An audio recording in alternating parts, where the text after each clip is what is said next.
Llega el momento de hablar de política y sus consecuencias en la economía con el experto en estos temas, el maestro Xiu Tenorio, en torno a la política. Entonces, empezamos Ciudad de México. Sí, bueno, lo primero que hay que decir, estimado Eduardo, es que estamos a 3 fines de semana ya de la jornada electoral, una elección que es la más importante en la historia de México. Como lo hemos platicado en varias ocasiones, nunca se habían electo tantos cargos al mismo tiempo. Será una jornada histórica.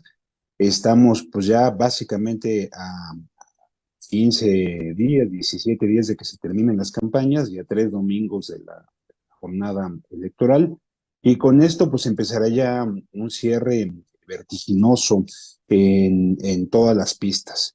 La elección presidencial parece estable, parece que no se mueven los grandes números, parece que hay una cómoda ventaja de Claudia Sheinbaum y la coalición que la postula, Morena, PT, Partido Verde. Sin embargo, habrá que ver si las elecciones locales, donde sí parece estar habiendo movimientos, sí puede mover estos grandes indicadores de la elección presidencial. Habrá que ver, digamos que pueden pasar dos cosas. Una es que lo local sí pese más sobre lo nacional, o vamos, como lo platicábamos la semana pasada, a una elección con una presencia importante de voto dividido, es decir, los ciudadanos van a repartir los votos que tienen entre distintas opciones, buscando generar un esquema de pesos y contrapesos. Interesante ver lo que está pasando en varias entidades, como lo comentábamos antes de la pausa. Veracruz, por ejemplo, se está generando la percepción de que hay una elección competida. Hasta ahora no hay datos, hay que decirlo con claridad, que digamos de encuestadoras serias o de casas encuestadoras, por lo menos de las más reputadas, que confirmen esto. Sin embargo, en el ambiente hay mucha convicción de que se trata de una elección cerrada, de que Rocío Nale no ha sido la mejor candidata y que ha sorprendido el desempeño de José Yunes, quien es un político experimentado, ha sido diputado federal, senador, alcalde, de manera que no es ningún improvisado en estos temas. Y por supuesto los ataques, sobre todo al desempeño de Rocío Nales y a su patrimonio, generado sobre todo en estos últimos años, que fue secretaria de Energía del país, pues la han puesto en un lugar, por decirlo menos, vulnerable. Será interesante ver qué pasa en la realidad con Veracruz y llamo la atención de este caso porque estamos hablando de uno de los 3 padrones más importantes del país, donde hay más electores y digamos, pues, digamos, con todo respeto, entidades como Campeche, Colima, bueno, lo que sucede ahí no mueve los indicadores nacionales, pero lo que sucede en Veracruz sí puede ser parte de un movimiento a lo mejor que no se está detectando. Por eso destaco el hecho de que no hay datos hoy fidedignos. Veremos si en estos días casas encuestadoras como el Financiero, como Reforma, publican datos dado el interés que se está generando en esta entidad federal. Otra entidad importante que está generando algo de expectativas, algo de sensación de competencia es Puebla, que también es uno de los padrones más grandes de nuestro país. Ahí Eduardo Rivera ha tenido una buena campaña. Eh, el ex senador Alejandro Armenta, candidato de Morena, PT, Partido Verde, está aguantando la embestida, los ataques que ha tenido. Ayer lo decía, tuvo un desempeño, yo diría, aceptable para la cantidad de ataques y golpes que recibió, pero habrá que estar al pendiente también de lo que suceda en Puebla, que hay que recordar que Puebla fue una entidad que gobernó por varios años el PAN. Tuvo un gobernador muy fuerte que logró dejar a un alfil muy cercano, me refiero a Rafael Moreno Valle, y que habían ganado la elección hace 6 años, inclusive con la figura de López Obrador, hasta que vino el accidente en el que muere la gobernadora, inclusive quien fuera también su esposa, y esto cambia la realidad de Puebla, pero no es una entidad que necesariamente haya sido de origen morenista, o sea, ganan la elección en una elección extraordinaria. Entonces será interesante ver qué pasa en el caso de Puebla. Y por supuesto la Ciudad de México, que está llamando la atención. Se habla de una elección que está en empate técnico. Yo todavía tengo algunas reservas sobre ello. hicimos un ejercicio en la consultoría que tengo el honor de encabezar, y lo que hicimos fue tratar de quitar toda la paja, quitar lo que es más propaganda que encuestas, y nos quedamos solamente con los ejercicios serios. Y la realidad, estimado Eduardo, es que sí se está cerrando la elección. Si uno se queda solamente con los estudios más serios, más robustos, en enero había una ventaja de 18 puntos de Clara Brugada. Hoy esa ventaja es de 10 puntos, es decir, sí se va viendo cómo la candidatura de Santiago Taboada viene creciendo, cómo la de Clara Brugada ha estado estable. Sin embargo, todavía no se logra estar en una zona de riesgo. Quedan 3 semanas. La candidatura de Santiago Taboada tiene muchos bríos, tiene mucho impulso y está aprovechando cada oportunidad que se le presente. Entonces habrá que ver si el tiempo que quede es suficiente para que se crucen estas líneas de tendencia. Ahora, con respecto al debate de ayer, me parece que hay que decirlo, Santiago Taboada tuvo otra vez un correcto desempeño. Yo creo que si uno hace el análisis de los 3 debates, fue el mejor, digamos, en términos de preparación, en términos de manejo, en términos de presencia. Tiene un buen debate el día de ayer en su papel, generando la sensación de que va muy bien, de que puede ganar, proactivo. Él, hay que mencionarlo, ayer tuvo el debate 2 temas principales: seguridad y por el otro lado desarrollo urbano.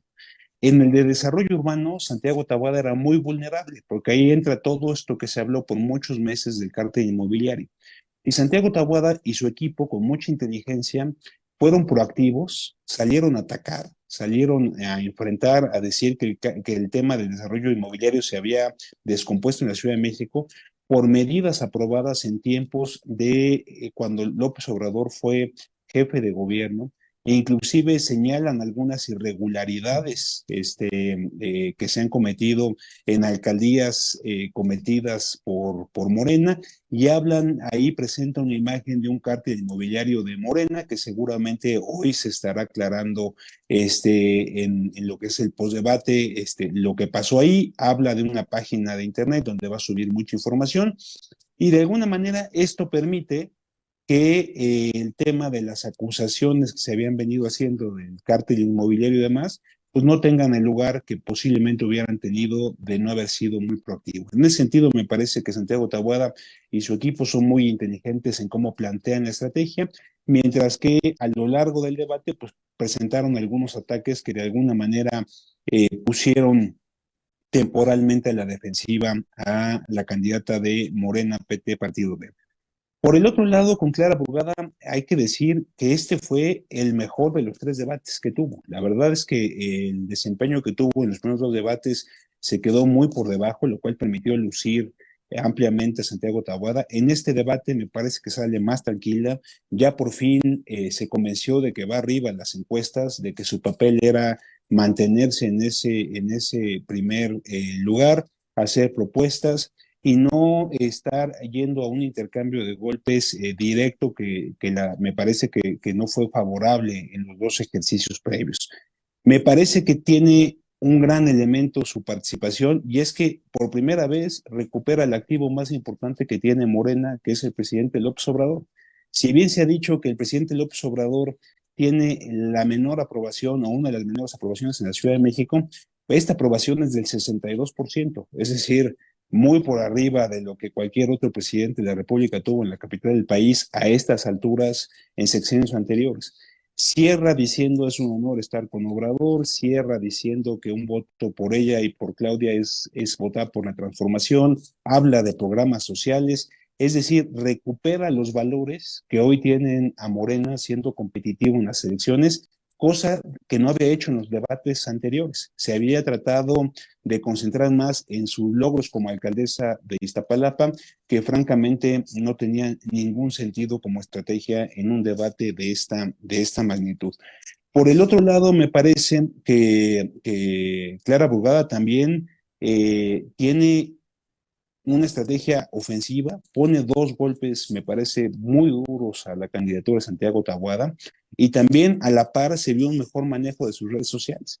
Le da un golpe en el tema de seguridad a Taboada, primero para decir que su programa principal, Blindar BJ, es más una campaña que una política pública real, pero destaca quién está al frente de esa estrategia y critica duramente y saca, digamos, los antecedentes de un personaje que se conoce como Jefe Goliat. Al mismo tiempo sube unos videos en sus redes y esto hace que la conversación, sobre todo digital, se vaya por otro lado. Ojalá más adelante con los especialistas que tienes en el programa se pueda hablar de cómo estuvo el debate en la arena digital, que ese es, digamos, harina de otro costal. Salomón Chertorivsky, pues la verdad es que bien con sus propuestas, irrelevante me parece para la contienda, pero pues, se agradece su participación porque era el momento que uno tenía la pausa para revisar cómo iba Twitter, cómo iban las redes sociales y permitió ahí darnos un descanso a todos para esperar las siguientes intervenciones de los candidatos. Yo cerraría diciendo, Eduardo, que a diferencia de lo que pasó a nivel nacional, los tres debates de la Ciudad de México bien organizados, no hubo excesos ni en la producción ni en la moderación. Me parece que el Instituto Electoral de la Ciudad de México cumple otra vez con un papel bastante digno en estos temas y queda, digamos, la percepción de que la elección está en el aire. Quedan 3 semanas y bueno, pues evidentemente así ganase la presidencia de la República la doctora Sheinbaum, si pierden la capital del país, Morena, pues será nota nacional, pues sobre todo porque esta fue la Ciudad de México, digamos, la premonición del cambio que se venía a nivel nacional. Entonces, seguramente habrá que estar muy al pendiente de lo que sucede en estas próximas 3 semanas y si se confirma que la elección se sigue cerrando y si se cruzan los datos antes de la jornada electoral del 2 de junio.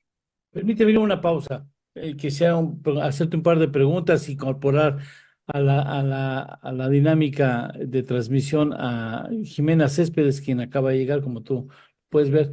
Es un asunto muy interesante que empezamos a analizar poco antes, como a eso, a las 6:30, y me parece que ahí sería importante tu reflexión. Hacemos una pausa y regresamos. Un gusto.